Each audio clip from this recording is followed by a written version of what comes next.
and we are back. It's been a while.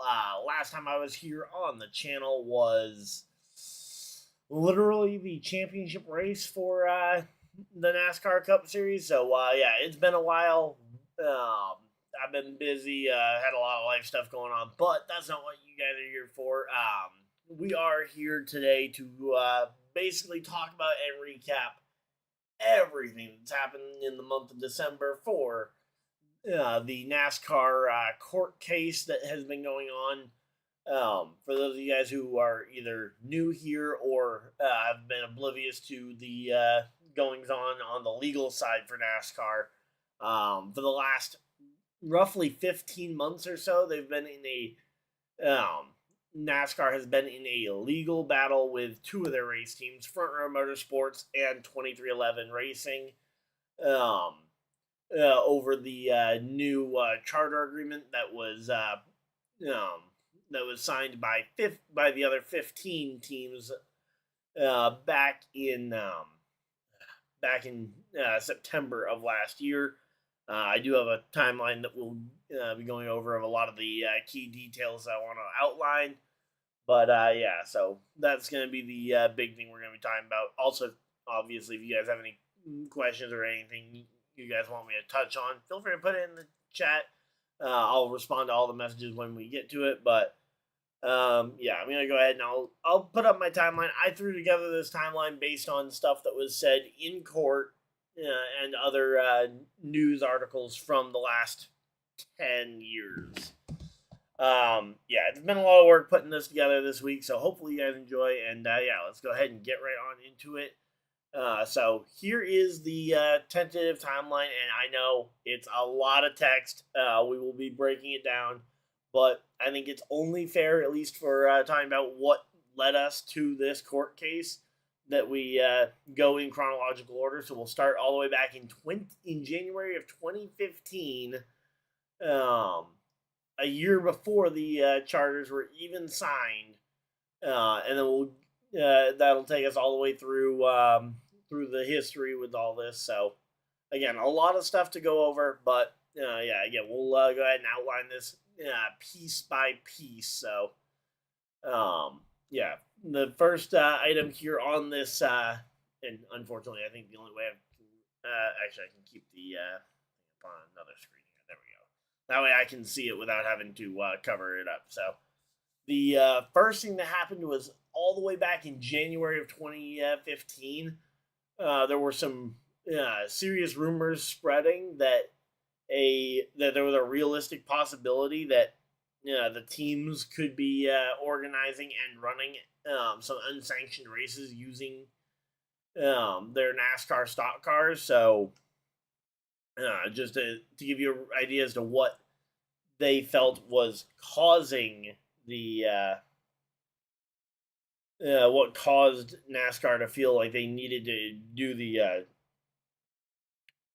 charter agreement in the first place, because that's one thing I've had a couple of people when I've talked with some friends about this court case has been what the need for the charters was.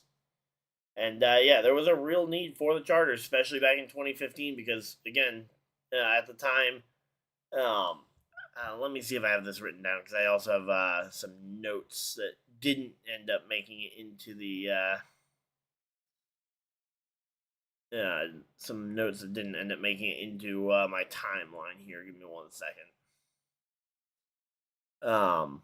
But yeah, the teams were already reporting significant losses, though, that as I think I wrote down a dollar amount. So again, let me go ahead and look. I'm also sharing the stream, so but yep. So again, that was a big reason as to why. All right, so let me go ahead and pull up. Do I have the number here? No, I do not. Okay, I don't have the number written down. I thought I had it written down, but if I remember correctly, and obviously, if I'm wrong, Yeah, I apologize and will correct, but I believe the team said that they were. I believe that they were reporting a roughly $85 million loss um, across the chartered teams. So the 36 chartered cars that were being run, roughly I believe it was $85 million loss was kind of their net year over year, which obviously was not a very good one, and that's why they were looking for other revenue options in the form of the unsanctioned races. Which led to in the middle of 2015, and this is one of the things that I feel like NASCAR didn't really have a great answer for, which was back in again middle of 2015. I don't have an exact date on this one. The new track sanctioning agreement came out, which included these track exclusivity deals, which basically meant that, just going to use an example, Bristol Motor Speedway would not be able to host any other stock car event. So Bristol Motor Speedway wouldn't be able to host an XRS race, as an example, which we'll get into the SRX of it all. But they wouldn't be able to host an SRX race. It wouldn't be able to host one of these unsanctioned races by the teams were reportedly trying to put together. So a lot of that ended up coming into play. And again, that clause was signed in 2015 with a lot of the tracks, most notably, obviously, SMI, because ISC owned the other half, which I believe was a NASCAR-owned company, and then was brought in-house later on, and then, so that all started and led into the 2016 year, which is where we have our first, I feel like, really big key detail on here, which is the original charter agreement between the teams and NASCAR was signed back on February 9th of 2016.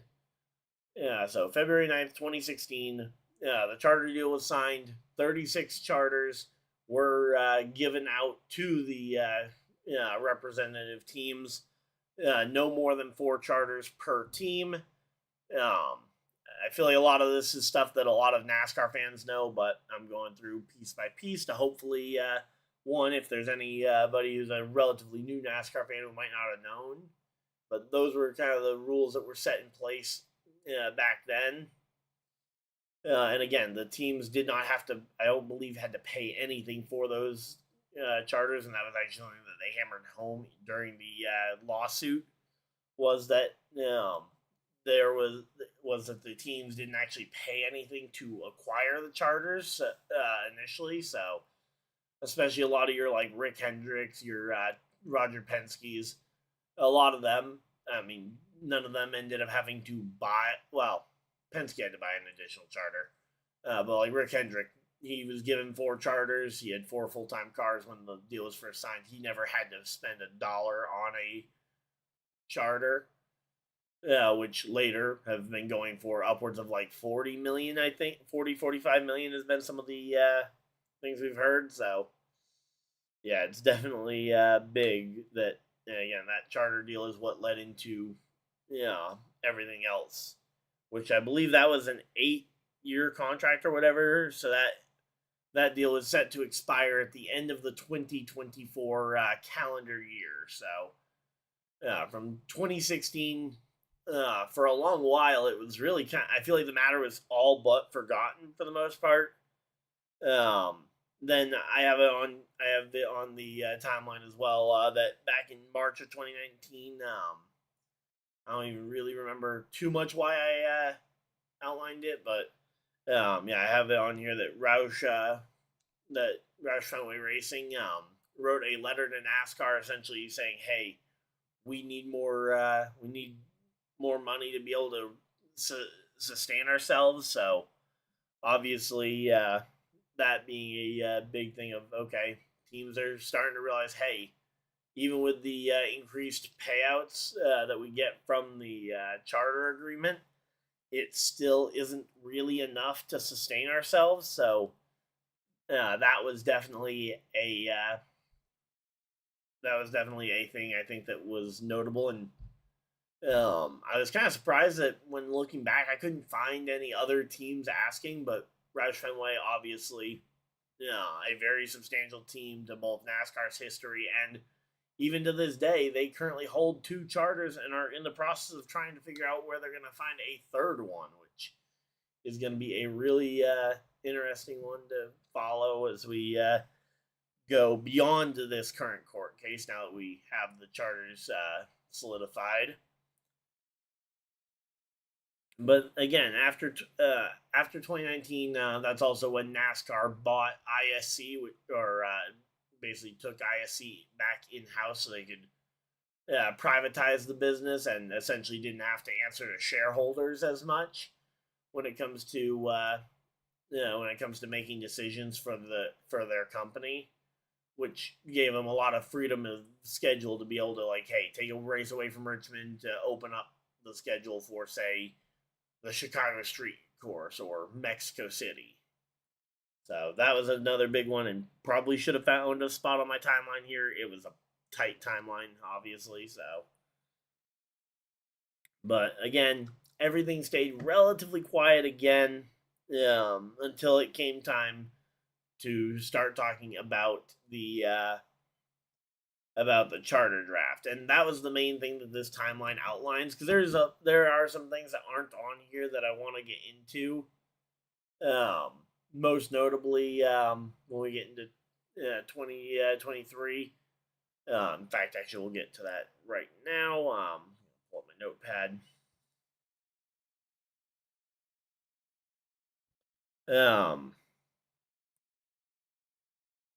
So first off, so when it comes to 2023, NASCAR's original plan was to have the charter system fully signed and extended in 2023. Obviously, between the COVID pandemic, definitely set that one back. But also another thing that set back the negotiations there was the TV contract negotiations that went into effect for 2025. And this is coming from Jordan Bianchi and Jeff Gluck over on the Teardown. They mentioned that and I believe this was actually said in court as well. So so on top of it being 2 of the most reputable reporters in the business, it was also said under oath. So I believe there's absolutely zero reason to doubt this. But NASCAR was actually unsure of their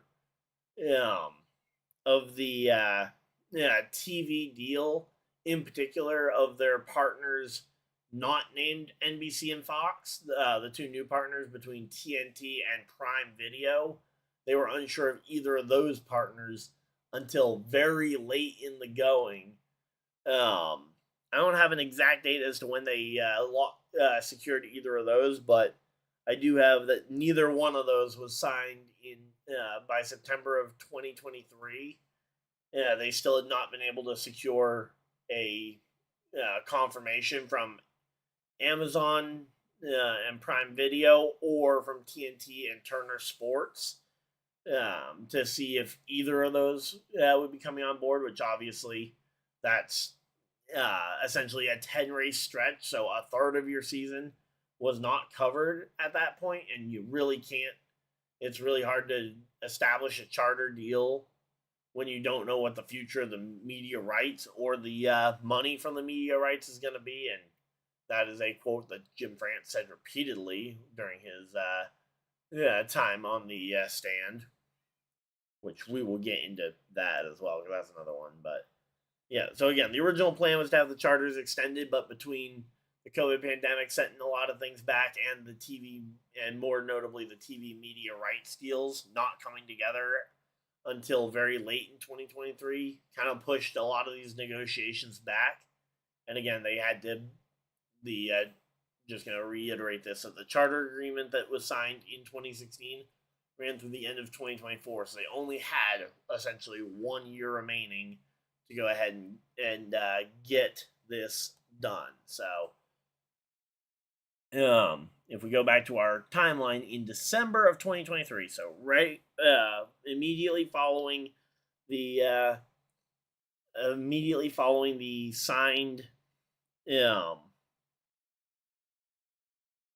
immediately following the contract being signed by the TV partners. Immediately following that, NASCAR sent out their first draft of the charter renewal.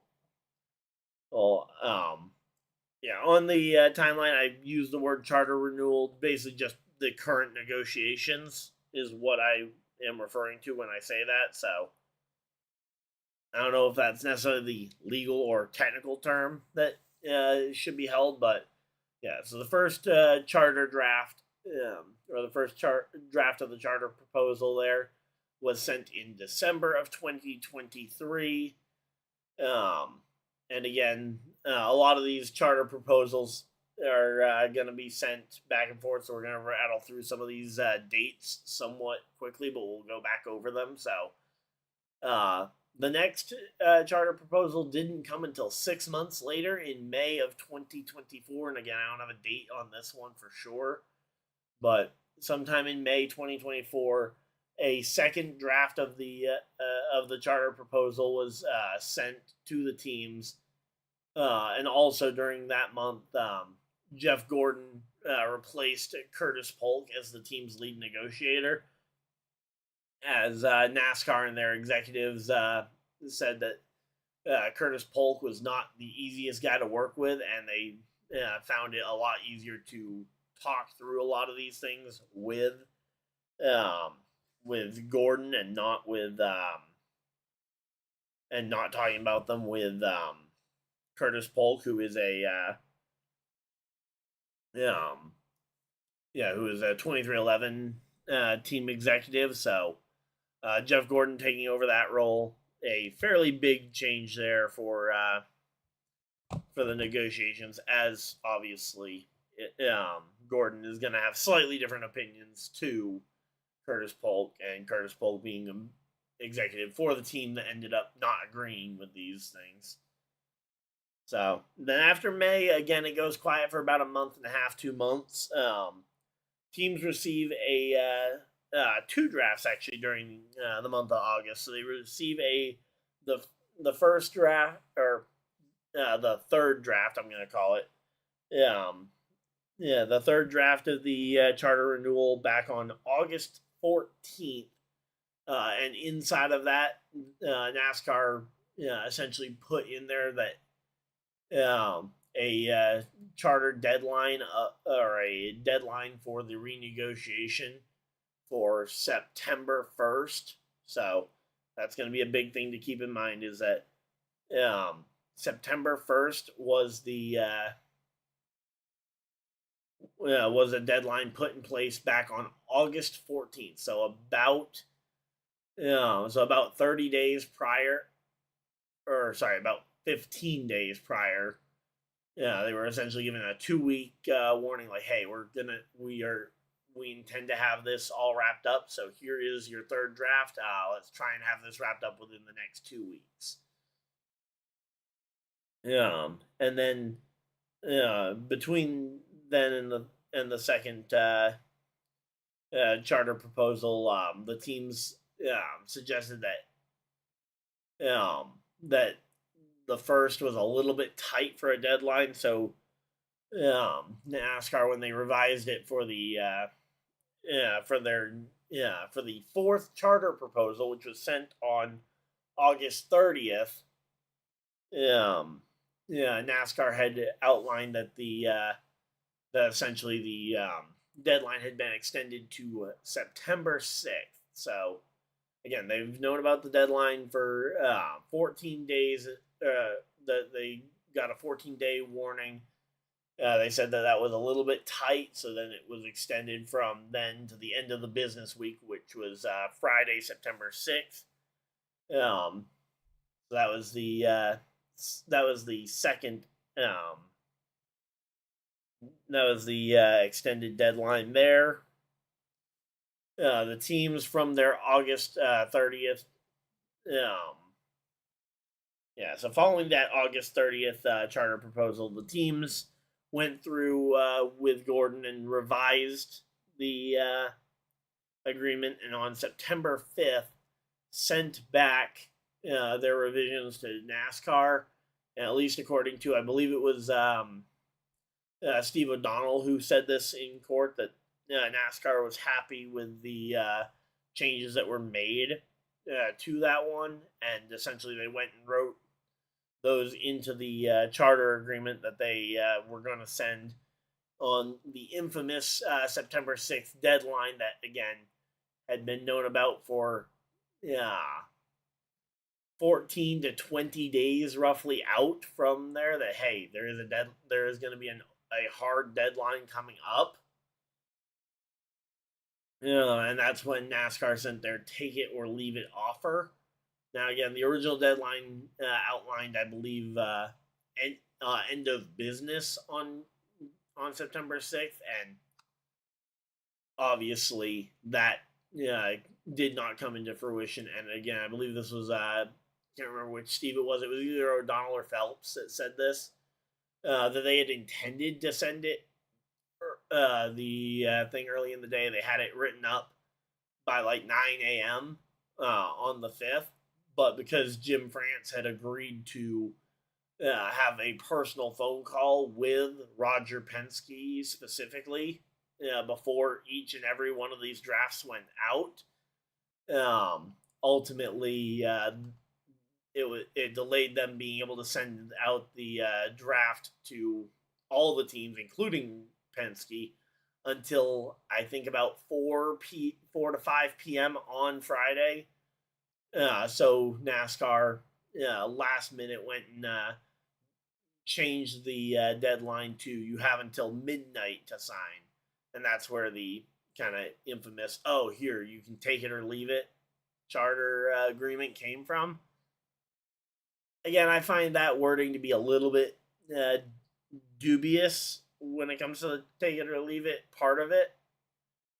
Again, that's not me saying that I think that NASCAR was absolutely in the right, because I think we'll get into some of the things that they absolutely were not able to defend very well in court. And one of the things absolutely that struck me that I think needed to change and still could realistically use some change. But that is so that is our full timeline there. Again, we'll reference this. So again, there were a total of 5 charter proposals that were put out. One in December of 23, one in May of 2024, 2 during the month of August 2024, and then the infamous September 6th one. So a total of 5 drafts were sent out over the span of about 9 to 10 months. So 9 to 10 months there was the timeline for the charter negotiation period. So all that happened. Again, 15 of the 17 teams agreed to the terms. The only ones that didn't, obviously, were the teams that were involved in the lawsuit. So 23XI and Front Row Motorsports did not end up signing the charter agreement, and instead opted to go through this lengthy court battle that ended up lasting 15 months. So now we're going to skip ahead. I'm not going to go through all the different motions that were made, because there was about 1 million motions that were made throughout the 2025 year, back and forth about revenue for the teams that were, while the court case was still pending. But yeah, so December 1st comes around. That is when they had their first day in court. I had intended on doing daily recaps, but then I realized that especially that certain days were going to be very dry on news. In particular, day 1, jury selection, not much happened in that first day. But the biggest thing that the team seemed to really quickly hone in on, which was the fact that they had those track exclusivity agreements that were added back in 2015. And again, while I understand why they did it in context with back in 2015 with the rumors going around that the teams were looking to start running their own unsanctioned races that could essentially become a rival NASCAR series. I also can see where that would be potentially considered uncompetitive uh, per the legal definition. So again, I understand where NASCAR was coming from on that, but I also see where the teams have a very good point on that. And that was one of those things that I could see that being a change that could very well be needed, and probably would have been changed if if they hadn't settled out of court. So yeah, so that was kind of the first thing that the teams really honed in on. And the other thing they tried to hone in on was um, who was it that was against the idea of the permanent charters, because that was the team's other big thing that they wanted was because they had four pillars of the negotiation that they really wanted. Um, Again, first and foremost, and this was you can look to almost any report from any team owner, permanent or evergreen charters was number one on their priority list. So, um, and ultimately trying to figure out who on NASCAR's team was against that. The other components to it, their other three pillars, they wanted to keep this supposed three strike rule, which essentially gave the teams not necessarily veto power, but gave them the power to essentially say, "Hey, we don't want to do."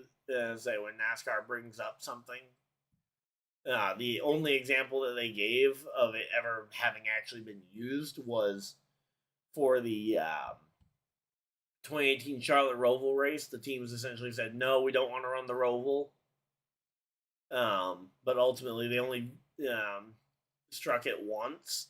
They would have needed to strike it an additional two times for it not to happen. But NASCAR, I guess, eventually, brought terms that were good enough, and the Charlotte Roval happened. And honestly, I think it was a great thing that that did happen. It was one of the few races that year that actually turned a profit. So that's a big win there. But yeah, so that was one of them. They wanted I believe it was 1/3 rights on any new revenue made through like. Again, I don't know exactly what that. Again, there's a lot of legal stuff. I am by no means a lawyer, so. But yeah, those were three of their pillars, and then and again the evergreen charters being the biggest one of those. So. Sorry if I'm a little bit scatterbrained. Again, it has been a very time intensive week. And again, I thought we were going to have even more to talk about because originally the court case was supposed to last all the way through today, but they settled yesterday morning. So, but yeah, we had the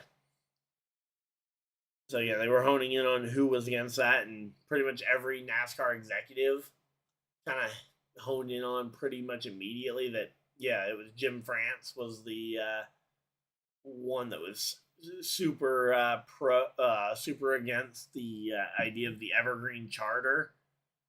And I, again, that was just one of those things that did not come across very good in court.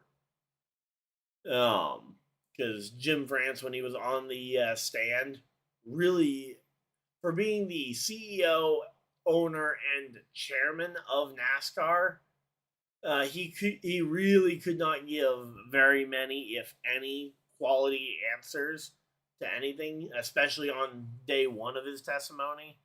where he answered, I think, 90% of the questions were answered with I cannot recall, or um, I don't know.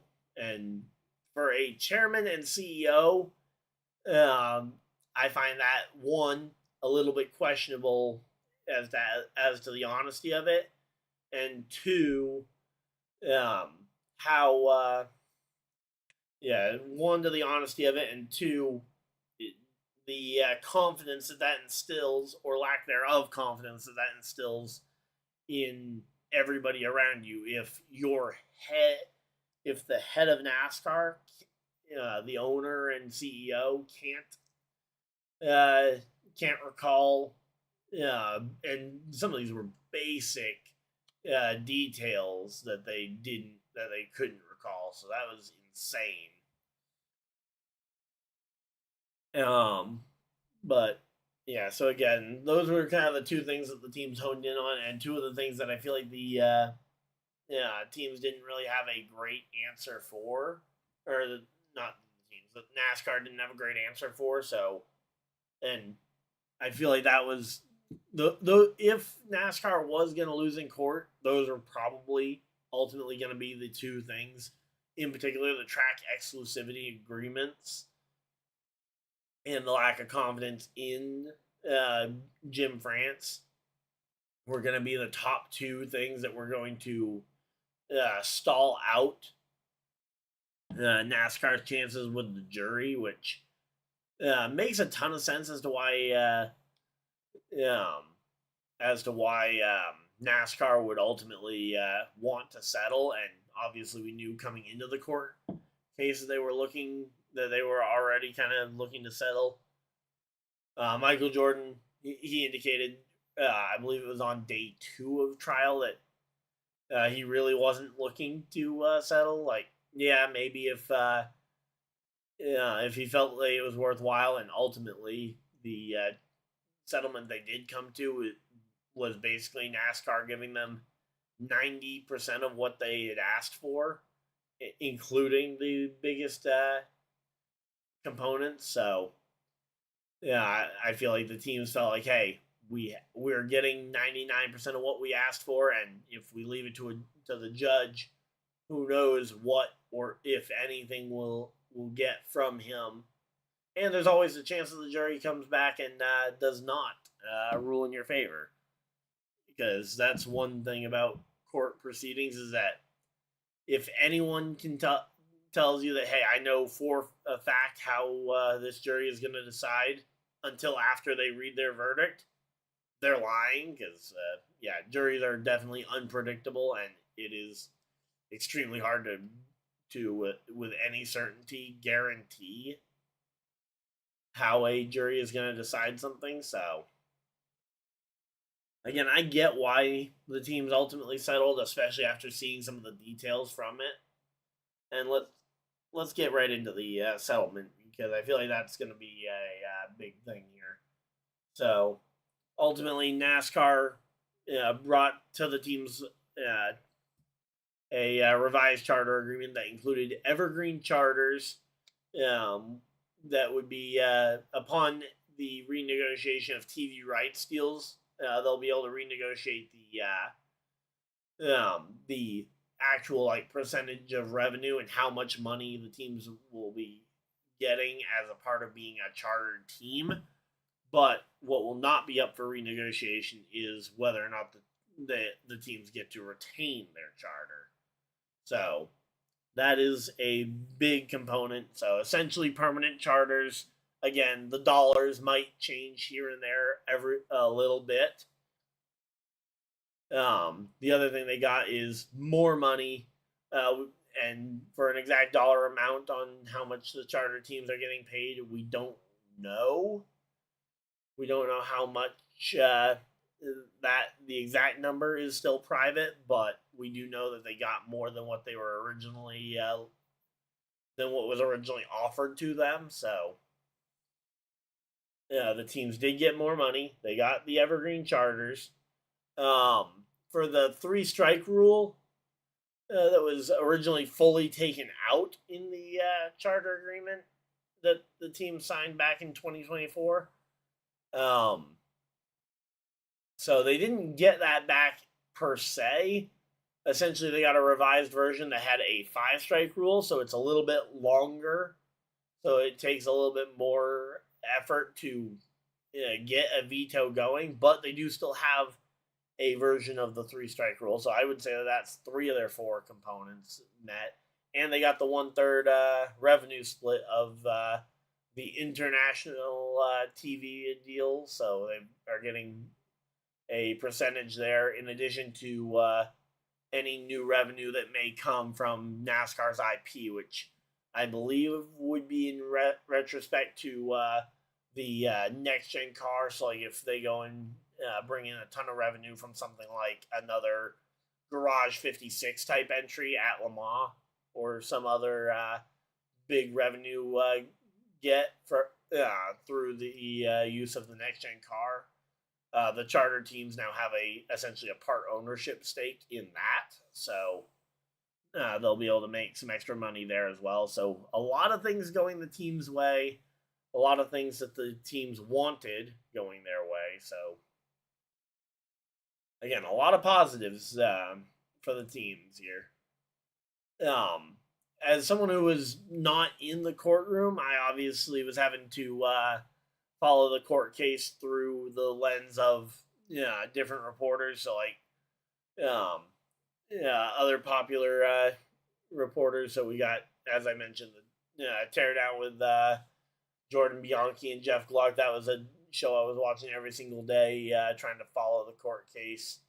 You also got other people like Eric Estep here on YouTube covering the court case, and in fact, he actually went all the way to North Carolina to actually see the court, to actually be there in person for the court case. So that was pretty cool to see that.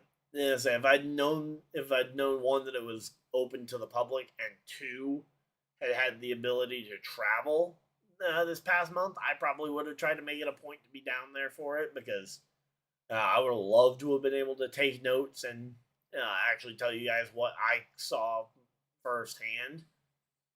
But ultimately, I was not able to be there. So, again, everything I've observed is through the third party lens. But again, for me, if I had been a juror on this case, the 2 things that I would have absolutely been hung up on would have been the track exclusivity agreements, because again, I don't really see the need for those to still be there. Again, I mean, an SRX race at Bristol, to me, the SRX cars were always different enough to the NASCAR Cup Series cars that I never saw the 2 as really a competitor, and that's going to be another thing that NASCAR brought, or the teams brought up to try and sink NASCAR, was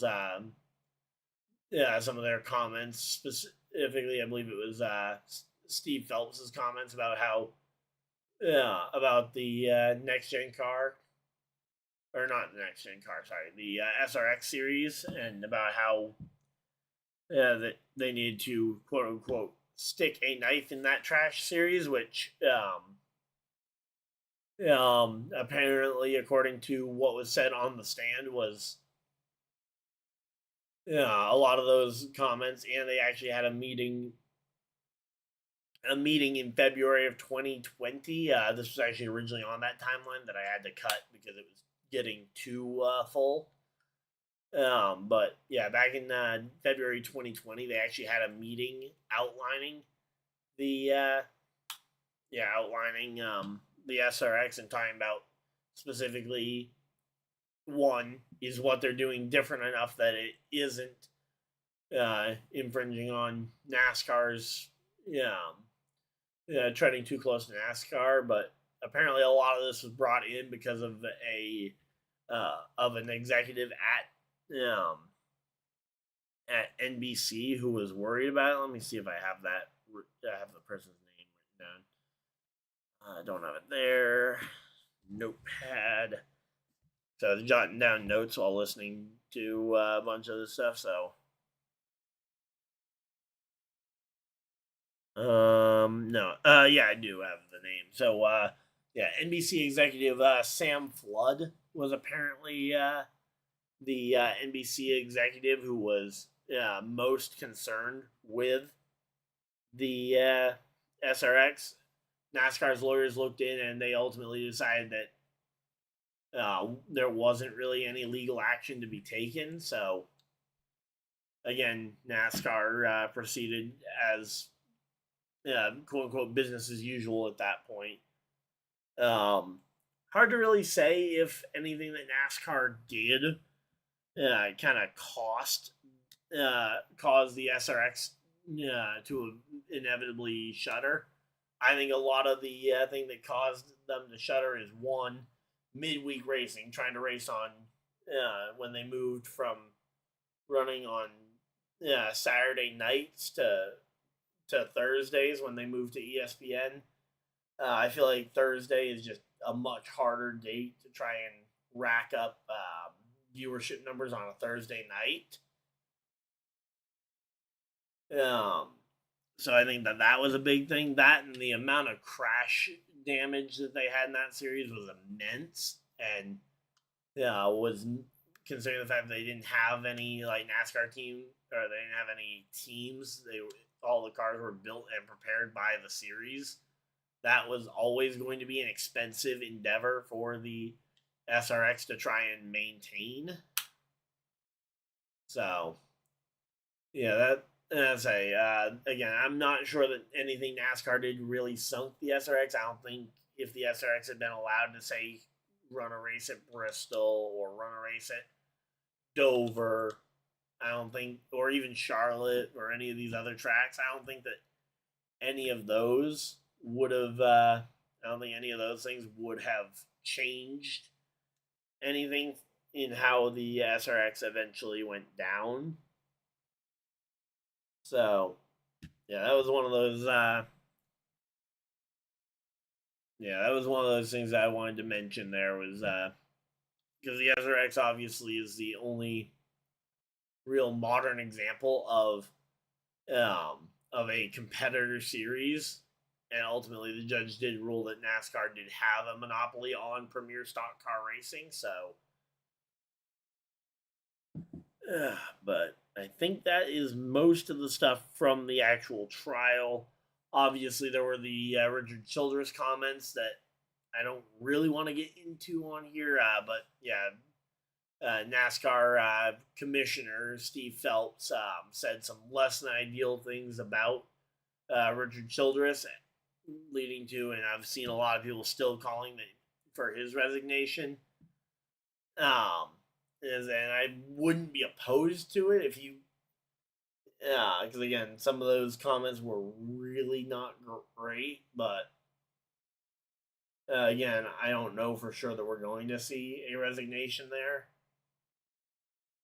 Yeah, but yeah, again, they got into it with Richard Childress on the stand. And here's another thing that I feel like could have hurt NASCAR's case as well, at least in terms of the way that the judge would view it when it comes to assessing damages if they had lost with the jury.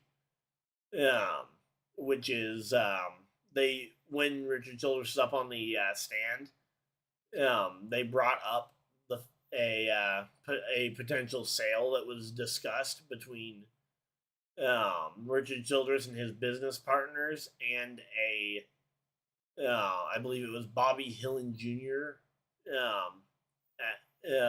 As a potential buyer to buy a significant stake in Richard Childress Racing, which apparently all that was supposed to be sealed under an NDA, and we never really got a resolution. At least I never heard a resolution as to exactly where NASCAR got the information from. The judge was none too happy when he heard all that from Richard Childress following his testimony. So, and the judge ordered that NASCAR share their source with the defense.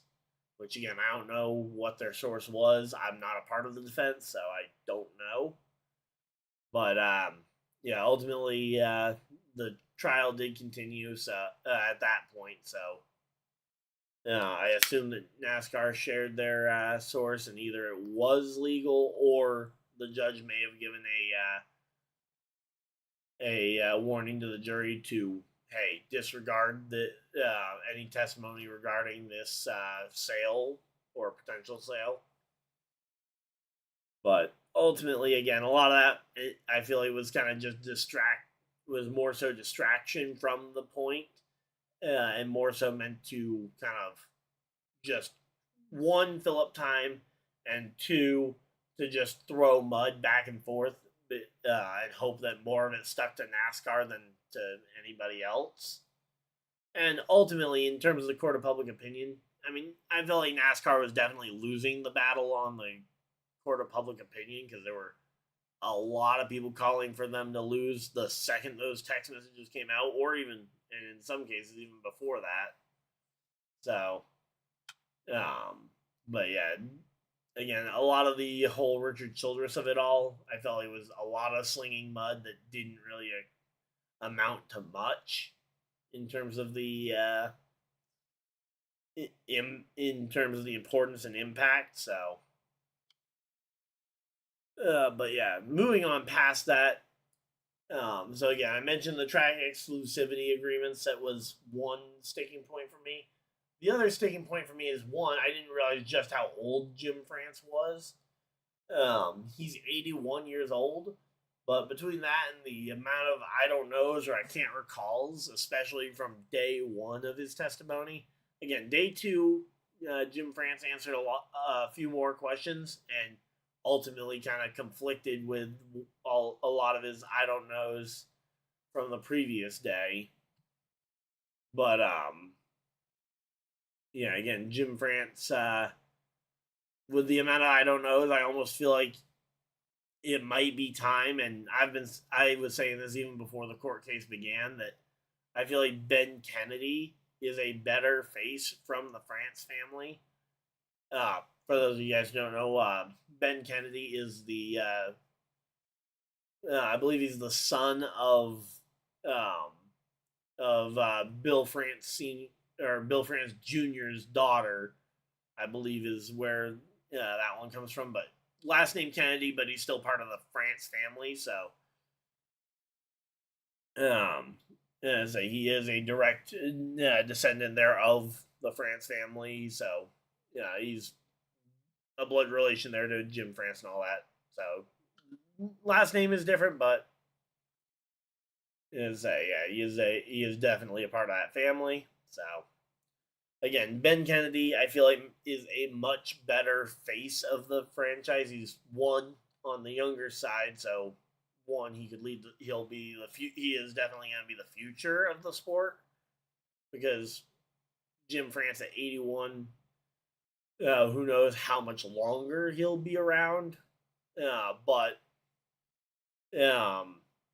obviously he could. As I say, we've seen people run companies well past 80 before, but again, it's just one of those things that you question when they're in leadership and when there is another option there. Which again, I think Ben Kennedy is a option. In fact, Jim France only took over his role kind of on a whim back in 2018 when Brian France was arrested for a DUI. So again, Jim France never didn't even really initially ask for this role. It was just kind of thrust upon him when Brian France was forced out. So again, my two biggest things from this is and I still think that Ben Kennedy could have a spot replacing. Ben Kennedy has a spot replacing Jim France even after all this. I feel like could make some level of sense. But again, ultimately, it's neither here nor there about that. I think honestly, when it comes to a lot of these things, it just kind of doesn't make a big. Say a lot of those things aren't going to make a big difference just because NASCAR settled out of court. those track exclusivity agreements, I believe, are still going to stay in there. And that's where we're going to kind of move on to where we go from here, as we're now nearly an hour into this. So I'm going to try and keep this to an hour, hour and a half for anyone who's watching this live. Try and keep it to under kind of that hour and a half timetable. So I'm going to try and have it wrapped up by 9 p.m. Eastern.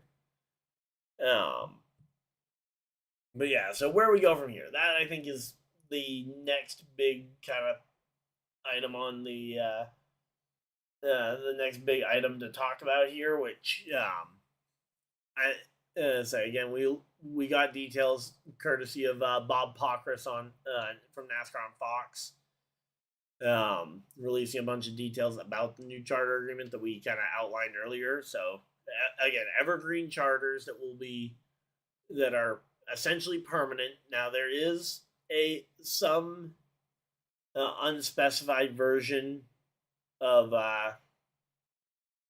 there's some unspecified version of performance incentives that they have to meet, which I don't know where those are compared to what the previous ones were. The previous ones where you just had to avoid being bottom 3 in points for 3 straight years, which was a fairly doable part, which was a fairly doable feature. I mean, you should be able to avoid being bottom 3 for 3 straight years. Again, I don't know if that's if that wording is going to be the exact same now, but there is a performance clause where you have to meet a minimum amount. Then you have, and again, it will be renegotiated, the actual value of the charters, along with the TV rights deals. So, for the teams, I don't see a whole lot changing here. Again, we have our 36 charters. You've got, again, 23XI and Front Row got their charters back, all 6 of them. So all 36 charters are accounted for. And maybe I'll do this as a video in the future, kind of breaking down where all 36 charters are located and which ones could potentially be on the move, because that'll be a topic of conversation. Because I was talking with a friend of mine talking about Junior and his potential to get a charter. So again, we'll talk about that in the at a later date. Not going to get into that too much tonight. But when it comes to the teams, I feel like, especially for 2026, we're not going to see many changes. All 36 teams have all 36 chartered teams have a driver signed for next year at this point. So there are no open seats, at least not at the Cup level, for a full-time chartered entry. So that is definitely that I would say that's a good thing, because you don't want to see a team having to sign a driver this late in the off season, which means we can turn our attention towards the NASCAR side of things. How is NASCAR going to look?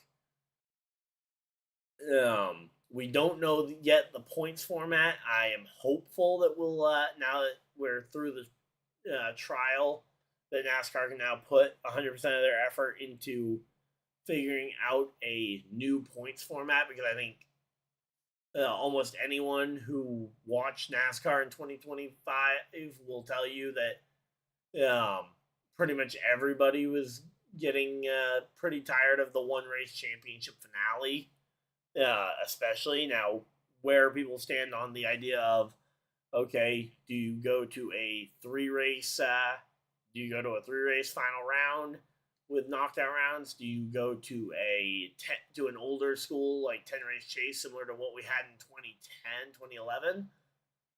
Or do you go back to the full season points, which I know is which is what a lot of the older fans especially want, and the more traditional fans, not necessarily older in age, but older in terms of the mindset of, oh yeah, full season points the only way to go, which I kind of find myself in the middle on that one. I would absolutely welcome a return to full season points, but I would also understand and accept a modified version of the 10-race chase. I think that could be a good balance between a full season points format and keeping the excitement of the playoffs. So again, when it comes to the points format, we'll talk more about that in the future. But I feel like that is going to be something that NASCAR can now put all their attention into now that they don't have a court case looming. So yeah, big positive there for NASCAR for where they go from here.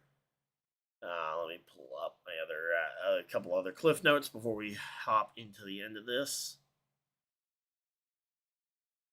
So yeah, so again, that's NASCAR's next plan.